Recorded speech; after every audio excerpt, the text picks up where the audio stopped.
여러분들이 혹 타인이 다른 곳에서 여러분들을 이야기할 때 여러분들을 어떻게 기억하고 어떻게 얘기를 할까 한번 생각해 보신 적이 있으십니까? 아마 그런 생각을 이렇게 객관적으로 해본다면 궁금한 것을 넘어서서 내가 혹 그 사람에게 어떤 이미지를 줬나, 내가 그 사람에게 어떻게 기억되고 있나라는 생각 때문에 되게 마음 한쪽이 좀 불편한 상황이 생길지도 모릅니다. 그래서 오늘 하나님 주신 말씀을 통해서 나라는 사람이, 또 특별히 그냥 육적인 몸이 아니라 하나님께서 지으신 하나님의 작품인 내가 다른 곳에서 또 어떻게 기억되고 있는 사람인지, 또 어떻게 기억돼야 할지를 다시 한번 말씀을 통해 점검하는 시간이 되기를 원합니다. 여러분, 봄이 되었습니다. 네, 오늘은 비록 이렇게 좀 약간 우중충한 날씨이긴 하지만 그 완연한 봄이 이제 시작되었음을 우리는 알고 있습니다. 봄이 주는 참 많은 선물들이 있어요. 그렇죠? 겨울을 지나서 봄이 주는 따스함들이 있죠. 그래서 지난 토요일도 그렇고 주중에도 이 따사로운 날씨 속에 많은 분들이 이 자연으로 나와서 또 거리에 이전보다 더 많은 그 나들이를 하는 것을 볼 수 있습니다. 그리고 봄날에는 확실히 시작되는 푸르름이 있죠. 네, 싱그러움이 있습니다. 싱그러움. 지금 여러분들의 얼굴처럼 아주 싱그럽죠, 봄은.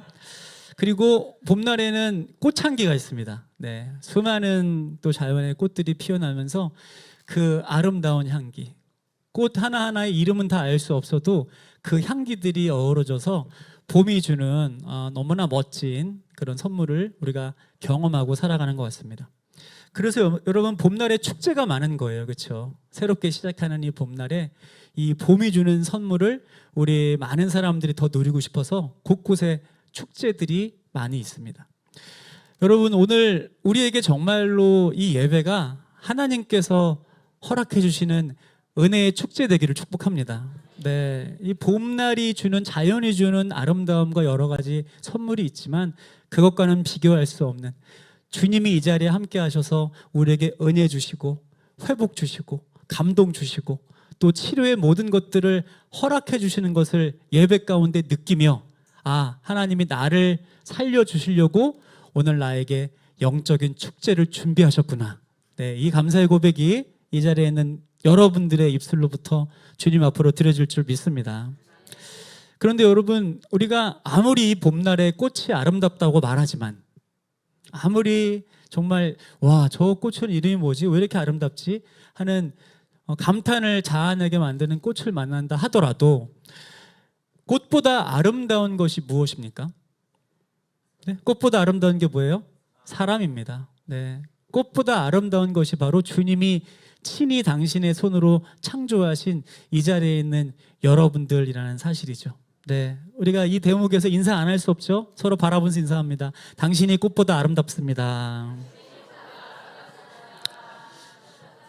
네, 결국 꽃보다 아름다운 이 자리에 있는 여러분들, 우리에게는 이런 소원이 있어야 된다는 거예요. 주님, 그렇습니다. 그냥 이것이 사람 기분을 좋게 해주는 인사가 아니라 내가 정말 아름다운 사람이 되고 싶습니다 라는 고백이 있어야 되는데, 진짜 아름다운 사람이 된다는 게 뭐예요? 네, 제가 이렇게 프렌즈교회 예배에 오시는 분들 보면은 다 정말 아름답고 멋지세요.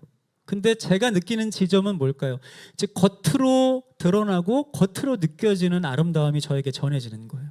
아름다운 분들, 멋진 분들, 그렇게 전해져요. 근데 우리는 알고 있습니다. 그 사람이 가지고 있는 진정한 아름다움이 기억되어지고 고백되어지는 건 겉으로 드러나는 외형적인 모습이 아니라는 것이죠. 우리는 진짜 아름다운 사람의 어느 부분을 칭찬하고 기억하게 됩니까? 그 사람의 내면이라는 것입니다.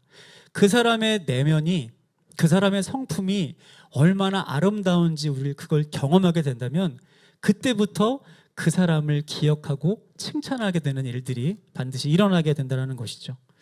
그래서 여러분, 이 내면의 성품들을 훈련시키고 만들기 위해서 수많은 프로그램들이 있어요. 특별히 교회 안에도 많은 프로그램이 있는데, 특히 결혼하기 전에 예비 부부 학교, 이런 프로그램이 있습니다.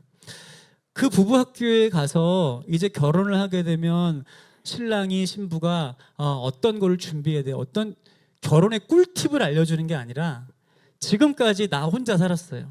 네, 지금까지 나 혼자 살았는데 이제는 부부가 되어서 나 혼자 살았던 때 잘못된 습관, 또 나만을 이기적으로 생각하면서 살았던 모든 성품들의 모난 것이 있다면 그것들을 발견하고 깎고 훈련시키기 위해서 그 부부 학교에 들어가가지고 공부를 하는 것 아니겠습니까? 그러니까 내면의 성품을 위해서 그런 학교가 준비되어 있는 것이죠. 그리고 이제는 뭐 전 세계에 확장되어 있는 프로그램 중에 프렌즈교회 아버지 학교 뭐 이런 것도 있잖아요, 그렇죠? 네, 우리 교회에도 그 아버지 학교를 또 언젠가는 한번 시작해서 네, 이렇게 보니까 뭐 굳이 모난 아버지들은 없는 것 같은데 네, 그래도 한번 그런 시간을 가지면 좋을 것 같다는 생각이 들어요. 여러분 아버지 학교도 그거예요. 기존에 우리 아버지들이 어찌 보면 아버지 윗대로부터 사랑을 받지 못한 상처가 있어요. 돌봄을 받지 못한 또 부재들이 있고요. 그리고 정말 어떤 성품이 너무 좋은 어른들로부터 배우지 못한 연약함들이 있다는 것입니다. 근데 그것들 때문에 아버지 학교를 통해서 말씀을 배우고 훈련을 통해서 나의 내면의 성품을 다지려고 하는 그런 프로그램들이 너무 많아요. 근데 이 성품 학교는 교회 안에서만 있는 게 아니에요. 예수님 모르는 사람들도 청소년들에게도 이 성품의 중요함들을 가르치고 있는 많은 프로그램들과 학교들이 있다라는 것입니다. 그런데 오늘 우리는 이 예배를 통해서 그 어떤 전문성이 있는 학교, 프로그램, 커리큘럼, 교재, 강사들보다 하나님 우리에게 허락해 주시는 생명의 말씀을 통해 말씀의 깨달음을 통해 예수 그리스도의 성품을 닮아가는 오늘 예배 되기를 축복합니다. 그래서 예수 그리스도의 성품을 닮아가는 것 중에 무엇이 중요한 것들이 있는지 우리 몇 가지만 한번 살펴보도록 할게요. 첫 번째, 그리스도인의 성품은 덕입니다. 이 덕이라는 것을 생각할 때 우리 그런 표현 쓰잖아요. 덕을 끼쳐야 돼. 덕을 흘려보내야 돼. 이런 표현을 쓰는데 그리스도인의 성품 중에 가장 중요한 게 덕이라는 것을 알게 됐어요. 그런데 제가 이렇게 말씀을 준비하면서 이렇게 덕이라는 단어에 제가 꽂혀가지고 이게 말씀으로 더 깊이 들어가야 되는데 자꾸 다른 게 막 생각이 나는 거예요. 그게 뭐냐면 여러분 그 덕후라는 게 있어요. 덕후. 이 덕후가 뭐냐면 일본 말로 오타쿠예요. 오타쿠. 그 오타쿠가 매니아는 그냥 좋아하는 정도, 내가 진짜 좋아하는 정도가 매니아인데 매니아를 넘어서서 그 사람이든 어떤 것에 캐릭터에 병적으로 집착하는 거예요. 무서울 정도로. 그거를 오타쿠라고 말합니다. 그러니까 이 오타쿠가 이제 한국말로 변화되면서 오타쿠, 오덕후, 오덕후 하면 덕후가 된 거예요. 그러니까 지금 이 자리에도 덕후들이 있거든요, 이제. 근데 이제 덕후들이 돼서 덕후들이 하는 걸 뭐라 그러냐면 덕질한다 그래요. 덕질. 그들은 자기가 좋아하는 거에 모든 에너지를 쏟아가지고 덕질을 하고 있다. 근데 나중에 그 덕후들의 어떤 완성 지점 그리고 모든 사람들이 부러워하게 되는 단계가 뭐냐면 성덕이에요. 성덕. 성덕이 뭐냐면 성공한 덕후. 그러니까 내가 뭐 하나에 막 집착해가지고 빠져 있었는데 이 분야에 있어서 내가 성공했어. 그런 정도의 경지에 올랐어. 그것을 이제 성덕이라고 말한다는 거예요. 제가 왜 오늘 그리스도인의 성품 중에 덕을 얘기하다가 여기까지 갔을까요? 제가. 근데 여러분 성덕이요. 한자로 또 어떤 의미가 있냐면 성이 임금성자예요. 그러니까 임금의 은혜를 경험한 사람이 성덕을 입었다. 우리가 성은을 입었다 표현하는 것처럼 그 뜻이 담겨 있더라고요. 그러니까 정말로 우리는 우리 인생의 왕 대신 예수님의 덕을 입어야 할 줄로 믿습니다. 근데 그게 바로 오늘 이제 진짜 지금까지 붙잡았던 어떤 캐릭터에 매몰되어 있는 덕후가 아니라 우리는 예수 그리스도의 성품, 왕 대신 주님을 따라가는 진정한 성덕이 될 줄로 믿습니다. 이 덕이라는 영어 표현이 벌추라고 되어 있어요. 벌추. 그러니까 덕 안에 사실은 선, 선행 이런 모든 의미가 들어있는 것이거든요. 결국 그리스도인의 덕은 무엇으로부터 시작하냐면 착한 성품과 또 선행으로 시작된다는 것을 알게 되었습니다. 사도행전 11장 22절 23절에 보면 우리가 잘 알고 있는 한 인물이 등장하는데요. 예루살렘 교회가 이 사람들의 소문을 듣고 바나바를 안디옥까지 보내니 그가 이르러 하나님의 은혜를 보고 기뻐하여 모든 사람에게 굳건한 마음으로 주와 함께 머물러 있으라 권하니. 자, 바나바라는 인물이 지금 안디옥으로 예루살렘 교회에서 파송을 한 거예요. 보낸 거예요, 사역자로. 그런데 이 앞에 일어난 상황들을 우리가 좀 알아야 합니다. 예수 그리스도의 십자가의 도를 전하다가 수많은 사람들이 잡혀가고 죽게 되는 일들이 일어납니다. 그 가운데 우리가 알고 있는 스데반 집사의 순교를 잘 알고 있죠. 스데반 집사가 붙잡혀서 죽임을 당하게 되거든요. 박해가 가장 심각한 역사적인 때였어요. 그래서 수많은 복음 전도자들이 박해를 피해서 다 흩어지게 됩니다. 흩어지는 가운데 지금 안디옥 지역으로 가게 됐고, 그 안디옥 지역에 가서 이방인들에게 복음이 전해지는 그 은혜가 시작된 거예요. 그러면서 막 부흥이 일어납니다. 수많은 사람들이 모여들기 시작하는 거예요. 그래서 예루살렘 교회에서 지금 안디옥에 이방인들이 회심을 하고 있다, 이방인들이 주님께 돌아오고 있다, 이 능력 있는 사역자 바나바를 저 안디옥에 파송한 것을 우리는 볼 수 있습니다. 사랑하는 여러분들, 꼭 기억하십시오. 어떤 고난과 공격과 박해가 임한다 할지라도 우리의 복음 전파는 막을 수 없습니다. 오히려 우리의 힘으로 감당할 수 없는 정말 고통스러운 고난 가운데 이 복음이 놀랍게 하나님의 계획으로 확장된다는 사실을 이제 여러분들의 믿음으로 고백하시기를 축복합니다. 여러분, 우리 지난주에 그 120여일 만에 우리 최원석 목사님 오셔서 설교를 해주시는 시간이 얼마나 감동이 되고 감사가 되고, 그리고 정말 주님이 은혜를 주시는 고백들을 또 온라인을 통해서 너무나 많은 분들이 또 설교를 듣고 보셨더라고요.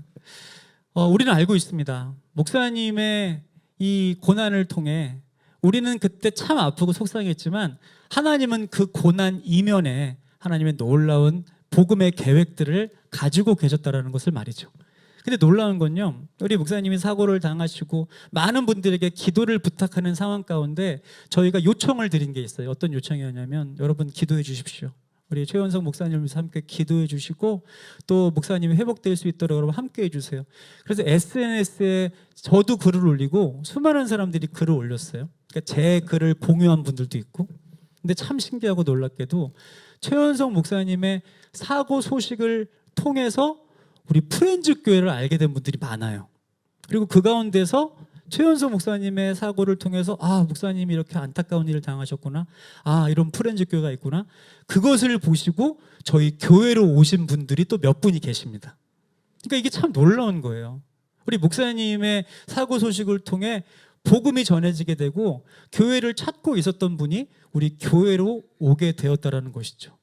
그러니까 우리가 이 얘기를 계속 나누고 있다 보면 우리 뒤에서 설교를 듣는 최원석 목사님 마음이 좀 불편할 거 아니에요.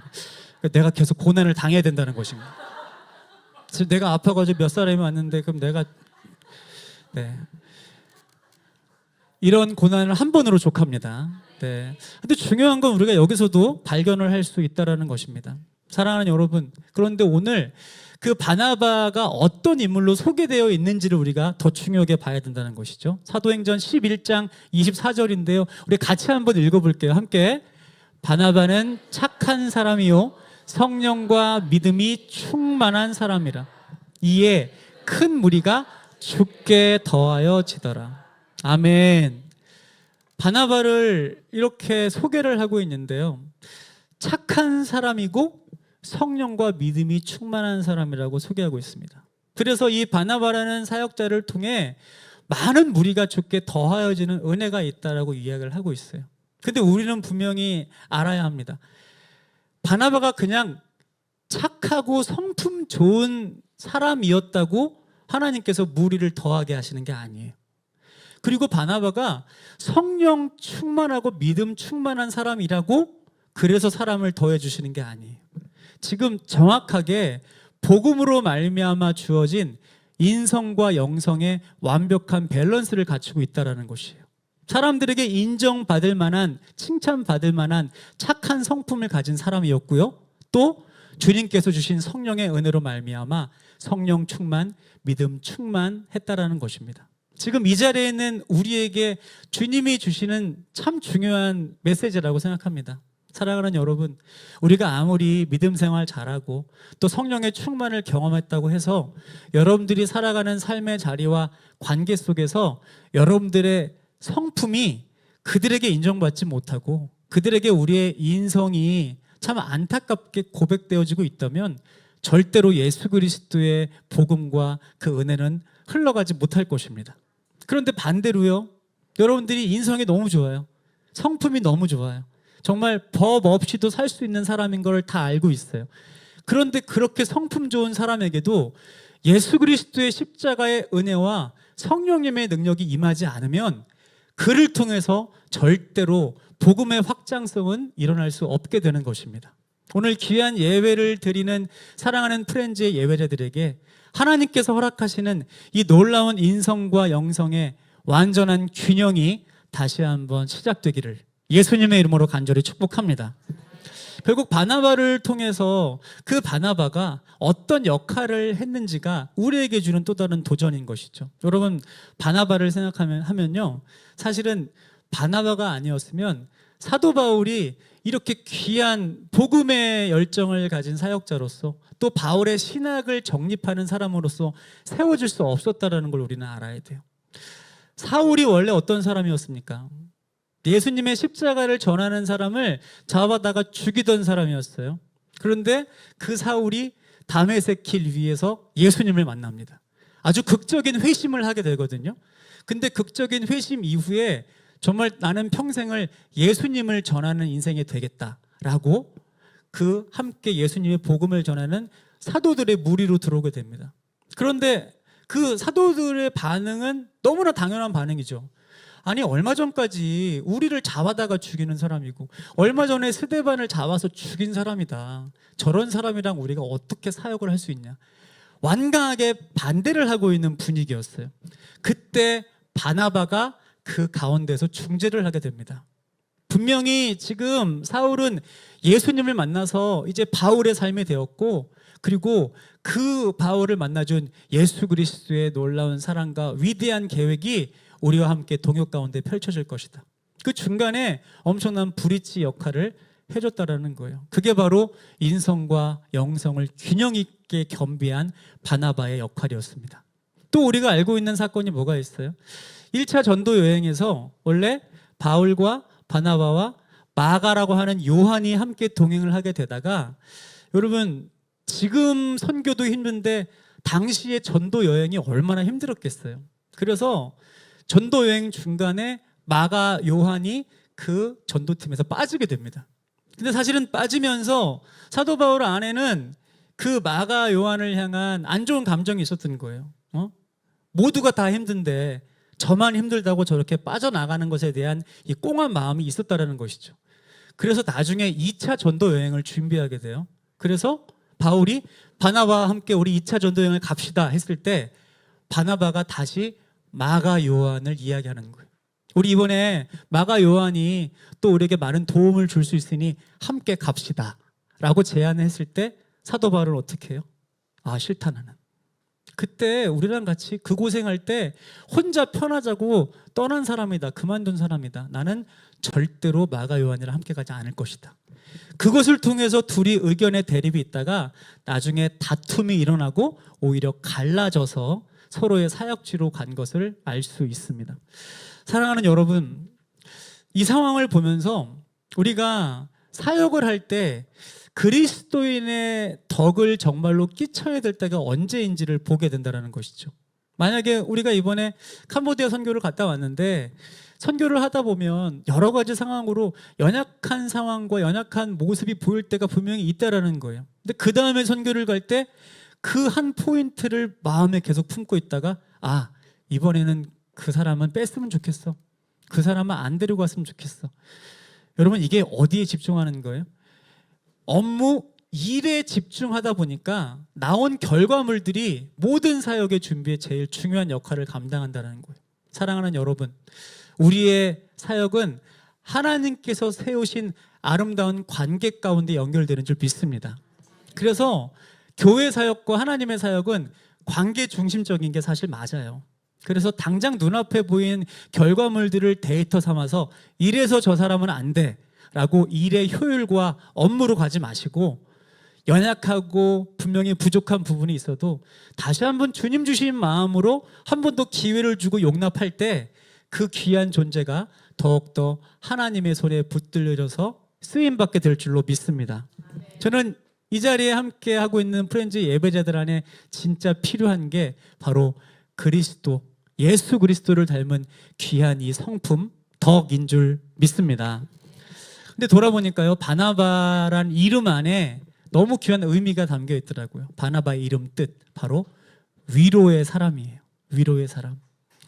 우리는 예수님의 성품을 닮아서 위로의 사람이 되어야 돼요. 네.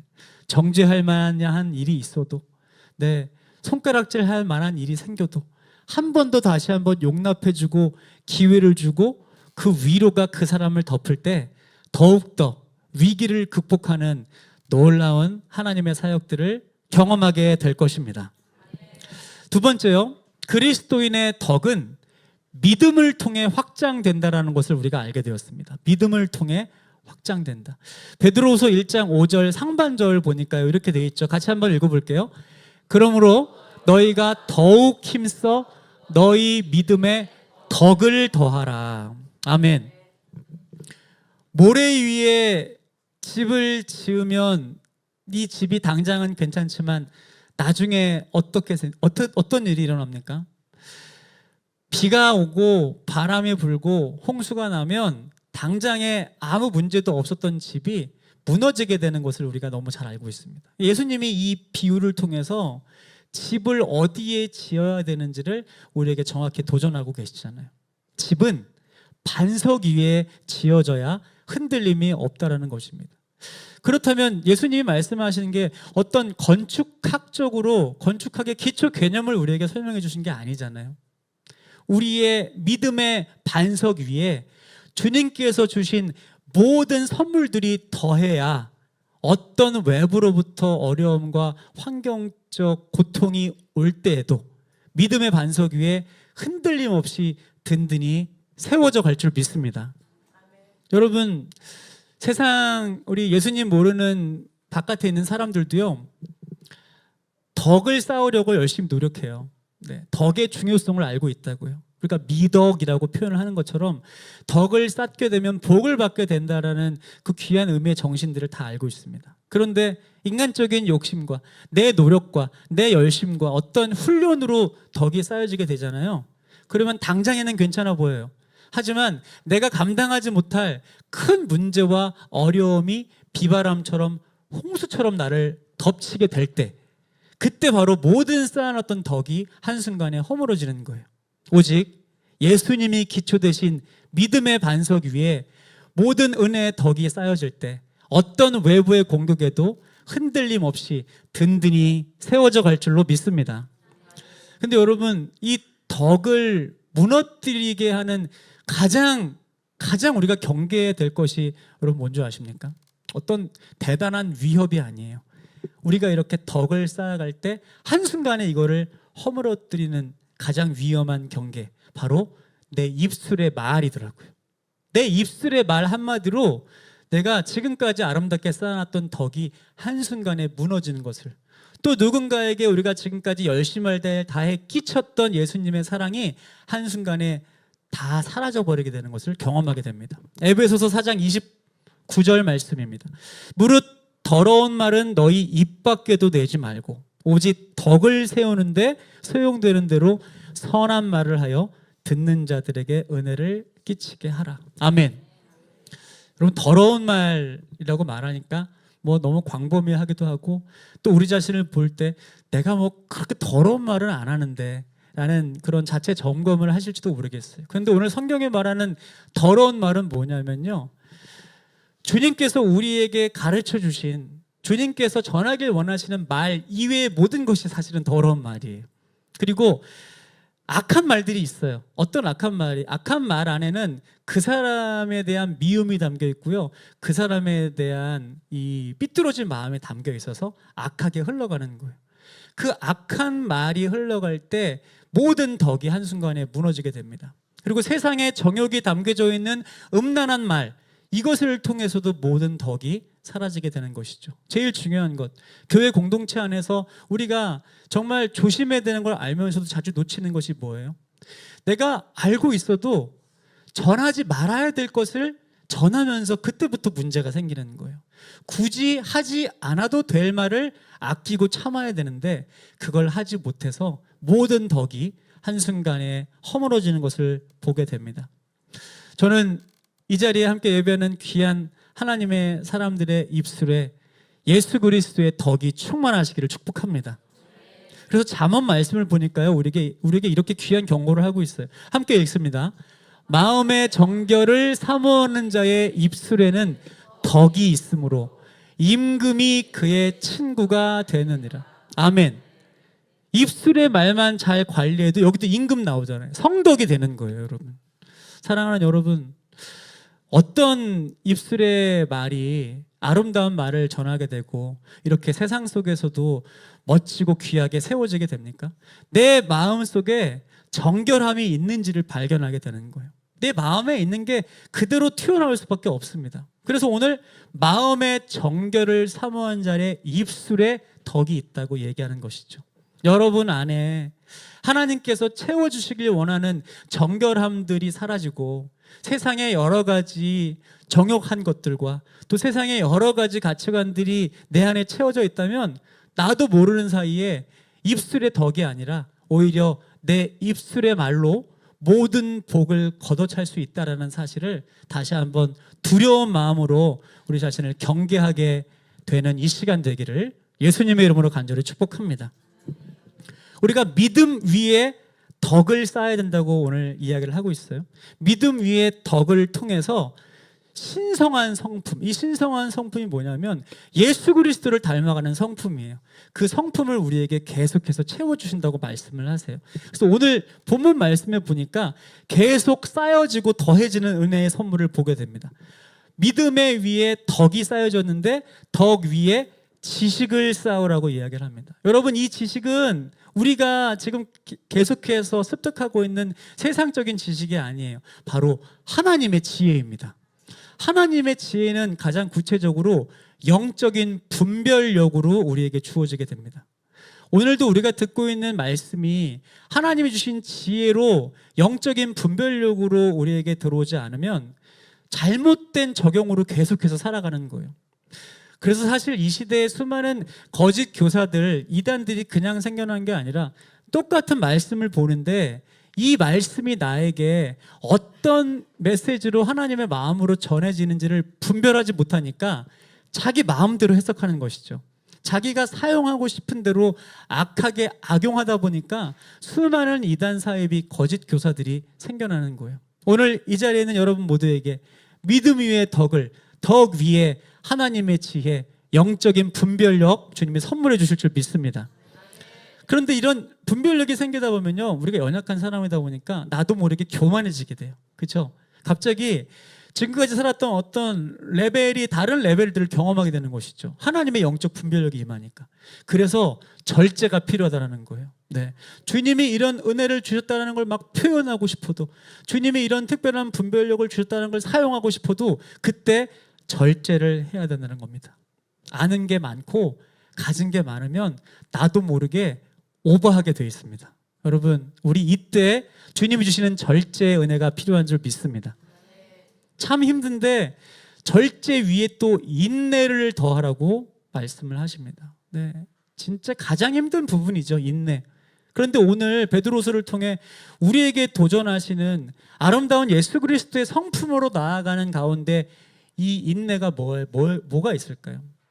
여러분, 교회 생활, 신앙 생활은요, 사실 참고 버티는 게 되게 중요해요. 참고 버티는 게. 왜 그럴까요? 우리가 살면서 이런 후회를 할 때가 있어요. 아, 내가 그때 그냥 진짜 한번 꾹 참았어야 되는데, 내가 그때 한번 꾹 참았으면 이런 상황이 생기지 않았을 텐데 라는 후회 하나씩은 갖고 살지 몰라요. 그런데 교회 공동체 안에서도 여러분, 내가 그때 예수 그리스도의 성품을 닮은 인내로 그때 참았어야 되는데 요 하나가 되지 못해서 그 자리를 상처 가득 안고 떠나게 되는 일들이 일어난다는 것입니다. 지금 이 자리에 예배하고 있는 우리 사랑하는 프렌즈 예배자들 마음 가운데에도 주님이 주시는 인내가 필요한 분들이 있습니다. 네. 어떤 인내가 필요할까요? 사람으로 인해서 불편해서 너무나 지금 견디기가 힘들어요. 여러분, 인내하십시오. 인내해야 되는 이유가 있습니다. 이거 견디지 못해서 버티지 못해서 이것 때문에 박차고 떠나게 되잖아요. 다른 교회 가면 더 힘든 사람이 있어요. 제가 여러분 저주하는 게 아니라 이게 바로 이 교회 안에도 이 세상의 원리예요. 근데 중요한 건 이렇게 나를 고통스럽게 하고 힘들게 하는 관계적인 부분에서 다시 한번 예수 그리스도 성품을 붙잡고 기도하고 인내하잖아요. 그러면 그 시간을 지나 하나님이 그때 나를 인내하게 해주셔서 나에게 이런 은혜를 주시는구나. 할렐루야. 여러분, 이런 분명한 주님의 축복이 넘쳐나게 될 줄로 믿습니다. 근데요, 우리 절제 인내 막 이렇게 얘기하는데 갑자기 여기에 또 인내의 경건을 더하라는 거예요. 여러분, 이거 우리 이거 살겠습니까? 이래가지고 절제하고 인내하고 경건하고 이거 어떻게 하라는 얘기예요. 그런데 주님이 우리에게 오늘 도전하시는 게 있어요. 사람의 힘으로 네가 절제하고 인내하고 참고 경건하려고 그러면 주님이 정말 성경에는 없지만 저한테 말씀해 주시는 것 같아요. 너 그러다가 화병 걸린다. 저는 그렇게 하나님의 마음을 받았어요. 그래서 주님이 주시는 말씀이 뭐예요? 너 혼자서 하는 거 아니야. 내가 도와줄게. 그래서 사실 이 모든 절제와 인내와 예수님의 성품이 성령의 열매 안에 다 담겨 있는 것 아니겠습니까? 그래서 우리는 주님께 기도하는 거예요. 주님, 절제하기 너무 힘들어요. 인내하고 참고 버티는 거 너무 힘들어요. 이런 상황에 또 경건하게 살아야 됩니까? 그때 하나님께서 우리에게 성령의 열매, 성령님이 우리 안에 임하시면 성령님이 가지고 계신 모든 성품이 우리 안에 그대로 함께 들어오게 될 줄로 믿습니다. 그러니까 성령님이 우리의 삶을 만지시고 주장하시고 이끄신다는 사실, 우리 믿음의 고백으로 주님 앞에 올려드려야 합니다. 그리고 우리 교회 공동체에 주님이 이런 말씀 주시네요. 경건 위에 형제 우애를 더해라고 말씀하십니다. 근데 이런 모든 부분이 단순히 가족 안에 있는 형제들을 이야기하는 게 아니에요. 살아계신 하나님을 한 아빠 아버지로 고백하는 형제 자매들이 교회 공동체 안에서 어떻게 우애롭게 지내는가.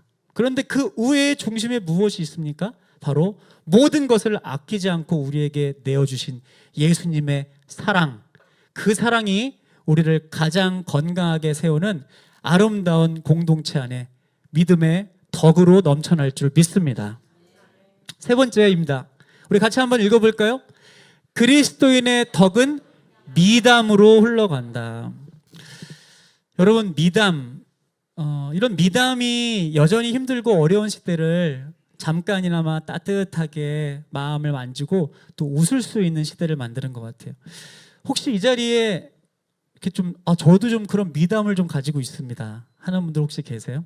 네. 미담은요, 내가 만들어낸 게 아니라 내가 아닌, 그러니까 아무한테도 알리지 않고 그냥 조용히 왼손이 하는 일을 오른손이 모르게 조용히 한 건데, 이 은혜와 사랑을 경험한 사람들이 저 이런 은혜를 받았어요, 이런 사랑을 받았어요 하고 말을 하는 것이 사실 미담이거든요.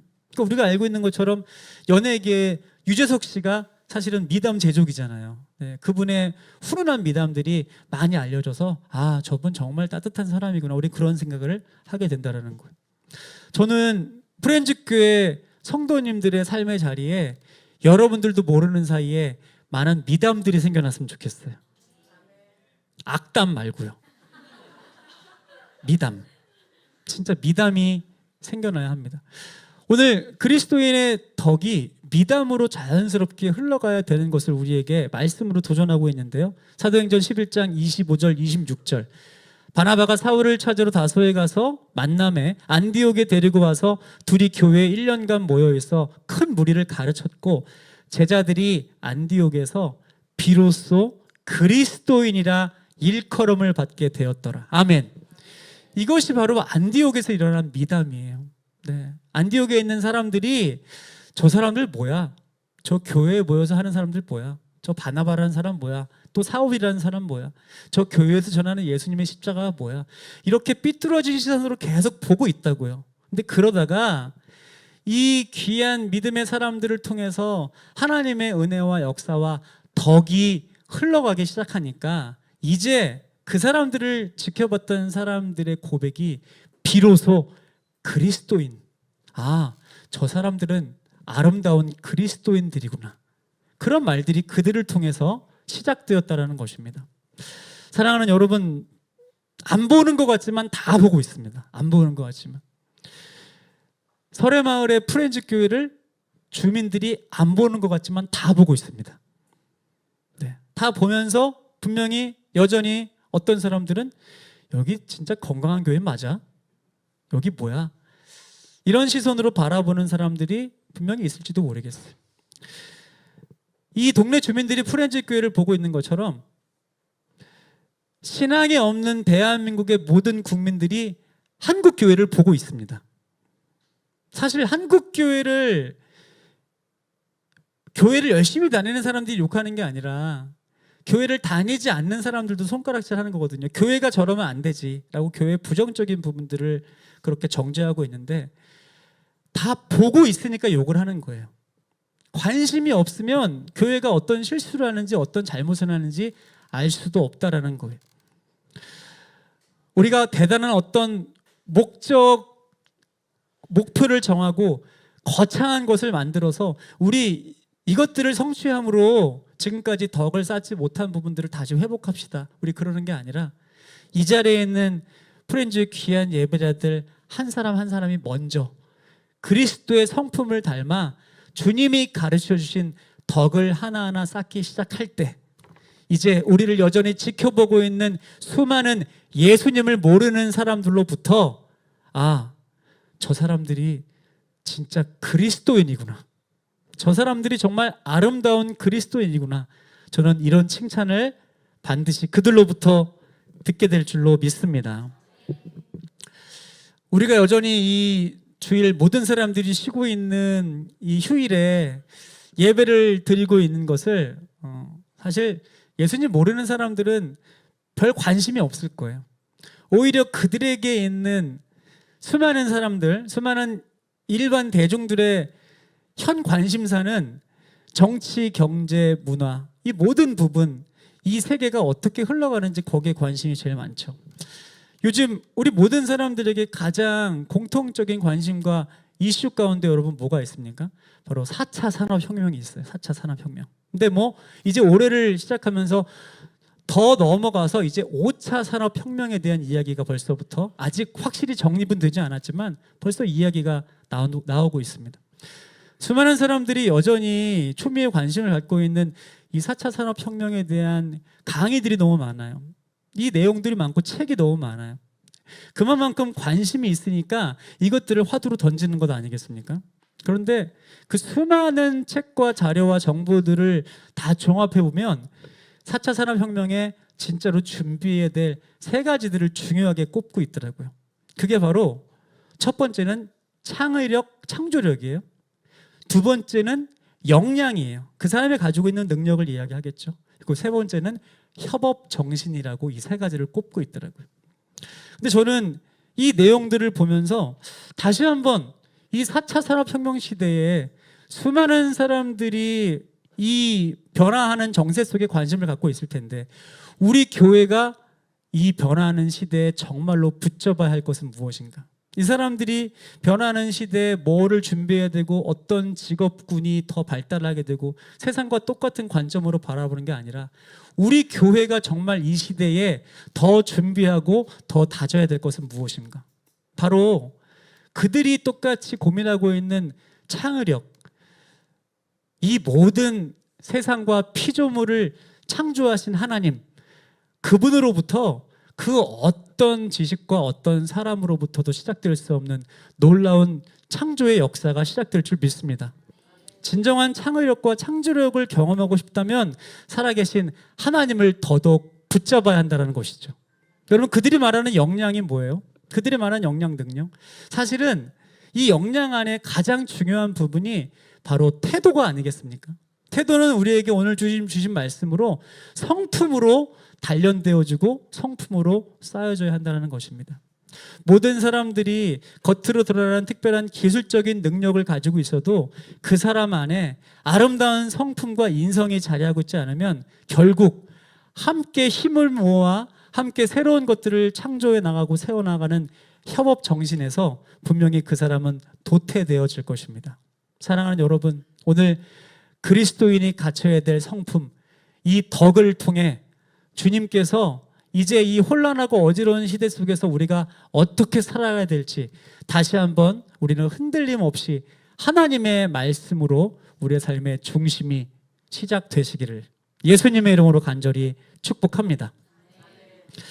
여러분, 오늘 제가 여러분들에게 그 마라톤, 오늘 서울 마라톤 있으니까 좀 신경 쓰셔서 좀 여파가 있을 수 있으니 조심해서 오세요 말씀을 드렸는데, 다행히도 오시는 길이 또 크게 막히진 않고 잘 도착을 하신 것 같아요. 아마 지금도 계속 마라톤이 이제 진행이 되고 있을 거예요.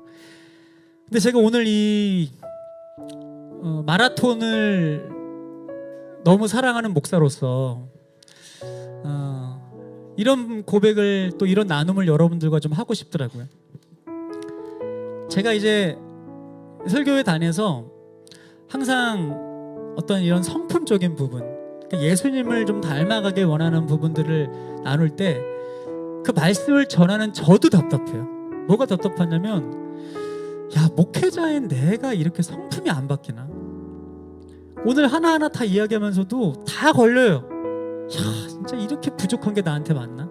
제가 답답하다고. 오늘 이 설교를 들으신 여러분들, 우리가 너무 잘 알잖아요. 우리 성령의 9가지 열매도 우리 달달 외웠잖아요. 그죠? 알기는 잘하는데 이게 이렇게 안 되나? 이게 너무 힘들다고요. 근데 오늘 마라톤이 다시 생각났어요. 마라톤. 여러분, 우리 마음이 답답할 정도로 빨리 이런 부분들이 좀 됐으면 좋겠는데, 내 성품들이 예수님의 성품으로 채워졌으면 좋겠는데, 우리는 조급하잖아요. 이 조급함은 사실 뭐에 집중하는 거냐면 기록에 집중하는 거예요. 기록. 저분은 지금 빨리 저렇게 단축이 돼서 잘하고 있는 것 같은데 나는 왜 안 되지? 기록. 마라톤은요, 기록 생각하다가 완전히 달리기 접게 됩니다. 제가 해봐서 알아요. 조금씩 성장하면 기록에 집착하게 돼 있어요. 기록 덕후가 됩니다. 근데요, 마라톤은 기록이 아니에요. 완주예요. 완주. 내가 정한 그 시점, 내가 정한 거리, 그것을 끝끝내 시간이 걸리더라도 그 골에 도착하게 되면 그때 엄청난 성취감이 생겨난다는 거예요. 여러분, 오늘 말씀 가운데 나눴잖아요. 사도 바울 극적인 회심했어요. 네. 그리고 예수 그리스도를 이 땅 가운데 정말 자신의 목숨과 생명 아끼지 않고 전하는, 아마 하나님의 생명책에 가장 위대한 한 사람으로 기록되어 있는 사람일 거예요. 그런데 그렇게 극적으로 회심한 사울도요, 이 성품적인 문제로 계속 힘들었다고요. 계속 브레이크가 걸리고 자신의 연약함을 고백했다라는 거예요. 우리 끝까지 그 피니시 라인을 향해서 시간이 걸리더라도 완주하면 돼요. 네. 그런데 마라톤 장거리 레이스의 가장 중요한 게 페이스예요. 페이스. 근데 기록에 집착해서 맨 처음부터 막 빨리 뛰잖아요. 나중에 100% 퍼지고 그 경기를 포기하게 됩니다. 한 걸음 한 걸음 같이 가는 거예요. 그리고 우리 곁에 페이스 메이커가 있잖아요. 네. 우리 이 페이스 넘어가서 금방 쓰러지지 않도록 한 걸음 한 걸음 같이 걸어가는 우리의 프렌즈 가족, 함께 걸어가는 동역자가 있습니다. 그리고 저 천국을 향해 걸어가는 이 영적인 장거리 레이스의 가장 중요한 게 페이스예요. 페이스.